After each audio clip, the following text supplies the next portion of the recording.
আপনারা দেখছেন আর কে নিউজ বাংলা।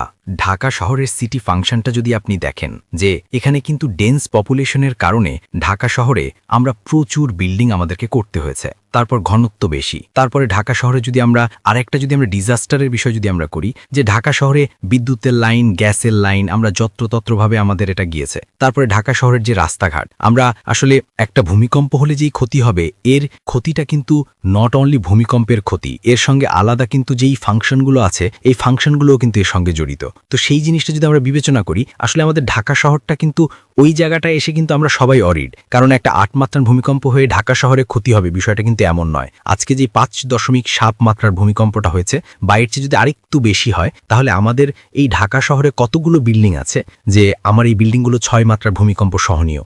আমরা কতজন সচেতনভাবে গভর্নমেন্ট যে একটা নির্ধারিত বিল্ডিং কোড করে দিয়েছে, আমরা সেই বিল্ডিং কোড মেনে বিল্ডিংগুলো করেছি?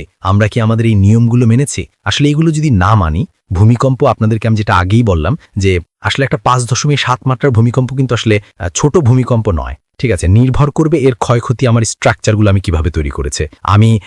আমার ভূমিকম্প হলে তো আসলে আমাদের 3 ধরনের বিষয় মাথায় রাখতে হয়। একটা হলো ভূমিকম্প তো একটা প্রাকৃতিক দুর্যোগ, এটাকে কিন্তু আপনি থামিয়ে রাখতে পারবেন না, এটাকে আপনি নিয়ন্ত্রণ করতে, এটাকে আপনি হওয়া থেকেও নিয়ন্ত্রণ করতে পারবেন না, এটা স্বাভাবিক নিয়মই হবে। বাট আমরা এটাকে 3 ভাবে যদি এই ডিজাস্টারকে মোকাবেলা করার চিন্তা করি, যে ভূমিকম্প হওয়ার আগে একটা, ভূমিকম্পকালীন একটা, ভূমিকম্প হওয়ার পর একটা, এই জিনিসগুলোকে আমরা যদি খুব প্ল্যান ভাবে করি, এই জিনিসগুলোকে যদি আমরা সবার মাঝে সচেতনতা ছড়িয়ে দিই, আমার মনে হয় প্রাকৃতিক দুর্যোগ ইনশাল্লাহ যদি হয়ও, আমরা ইনশাল্লাহ সবাই ভালো থাকতে পারবো। আপনি জাপানের সঙ্গে দেখেন, জাপানে অনেক বেশি ভূমিকম্প হয়। সেজন্য কি তাদের ভূমিকম্প হলে অনেক মানুষ কি মারা যায়? কারণ তারা তাদের শহরটাকে, তারা তাদের জীবন ব্যবস্থাটাকে সেভাবে সাজিয়ে গুছিয়ে নিয়েছে যে তারা ধরেই নিয়েছে যে তাদের একটা শহরে 8 মাত্রা 9 মাত্রা একটা ভূমিকম্প হবে, তারা কিন্তু সেইভাবে প্রস্তুত। তো আসলে আমাদের সবার দায়িত্ব, সরকার আমাদেরকে কিছু নিয়ম নীতি দিয়েছে, আমরা সেই নিয়ম নীতি মেনে আমাদের স্ট্রাকচারগুলো করব, আমাদের বিভিন্ন স্থাপনাগুলো করব, আমাদের রাস্তাঘাট সবকিছু যদি আমরা করি, ইনশাল্লাহ আমরা ভালো থাকবো।